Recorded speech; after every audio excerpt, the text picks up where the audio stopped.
haven't had sex in over 3 years. Khloe Kardashian's most recent confession on the Kardashians stunning many. There's no one on your roster?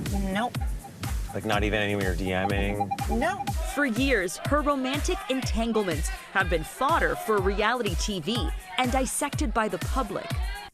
From her marriage to NBA star Lamar Odom. I, Khloe. I, Khloe. Give you this ring. Give you this ring.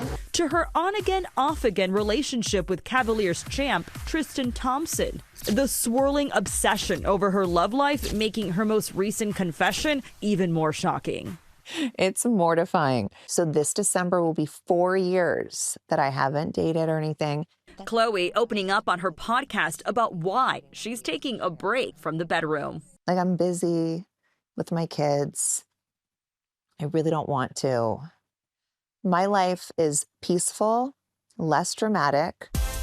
Her revelation making headlines and reigniting the conversation around singles going celibate.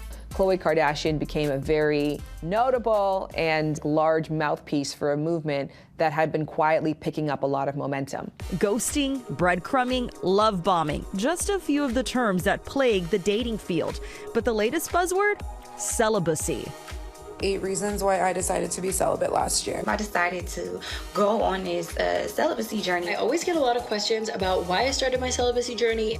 More and more adults are choosing to keep their relationships out of the bedroom. It was honestly one of the most transformative periods of my entire life. I think hookup culture, as you mature and you realize that it doesn't necessarily lead to long-lasting relationships.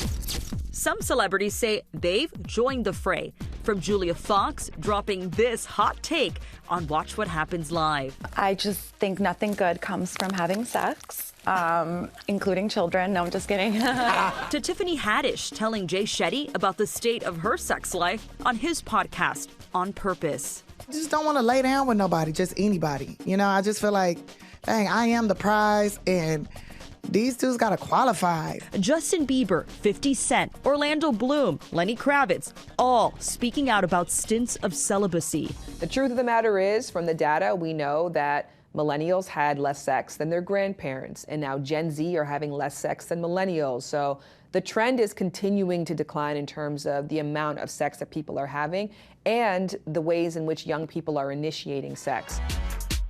Like, I'll be the first to admit, sex is great.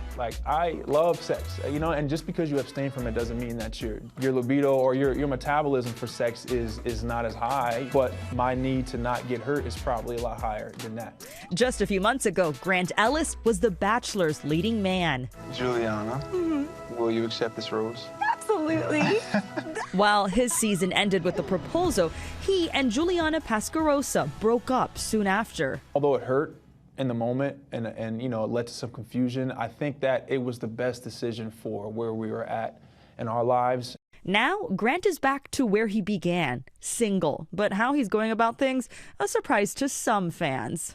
I'm choosing to talk about my journey, and basically why I'm choosing to wait, why I'm celibate. And it's something that you said you were doing even before The Bachelor. Right. How come?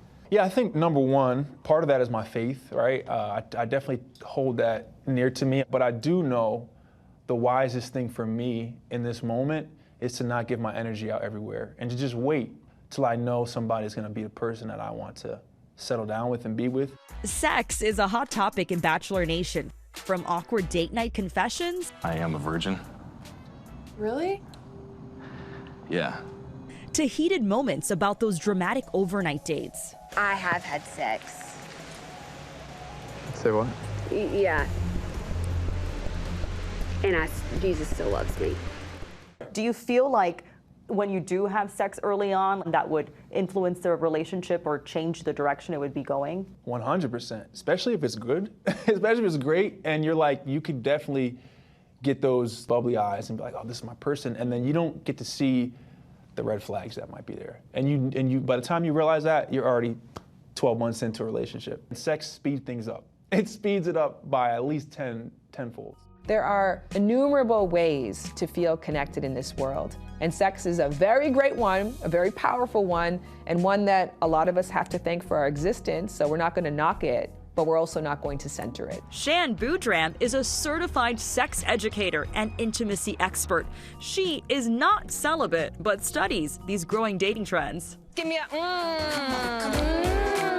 Her experience on full display on the Netflix competition dating show Too Hot to Handle, where she counseled singles who have to give up sex for a chance at the grand prize. This workshop, this is an opportunity for the men to respect women. Hookup culture still has its prevalence. You're still going to have people who are sexually explorative, people who are sex positive.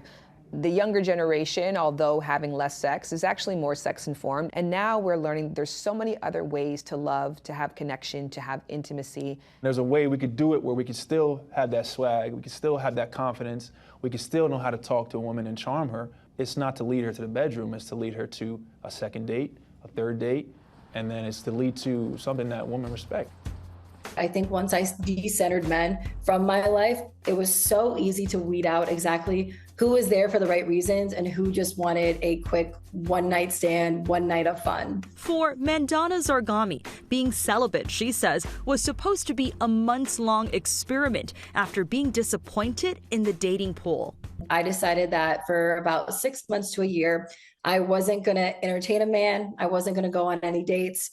Honestly, the only downside is that you just crave that physical intimacy all the time. But I think that once you pass that 6 month to 1 year mark, it just gets so much easier. 1 year turned to 4. You're probably thinking, holy moly guacamole, that is a long ass time to be celibate. The entire experience, Mandana says, was so life-changing, she began sharing it on TikTok. Watch how much not only you grow, but how much you attract the right type of people into your life. I learned that once you really, really decenter men, your life will become that much more abundant. I got into the best physical shape of my life. I worked on my spirituality, starting a business, doing more things that I want to do because I want to do that. And I don't need the validation from another person that maybe isn't contributing to my life in a more positive light.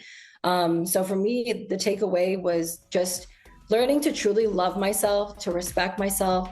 A similar sentiment recently sparking a conversation online with this Vogue UK article titled, "Is having a boyfriend embarrassing now?" A lot of people were essentially just saying that there is this new movement happening of self-love, of self-sufficiency, and of women waking up and realizing, I don't need a man. I would say that having a boyfriend is embarrassing if your boyfriend is embarrassing. Mandana shared that her celibacy journey is currently over. She's now dating someone. As for Grant, he's still looking for love, but committed to doing it his own way. I'm just at a point where I'm focusing on trying to be the best version of myself so when my future wife does come into the picture, we're both in tandem.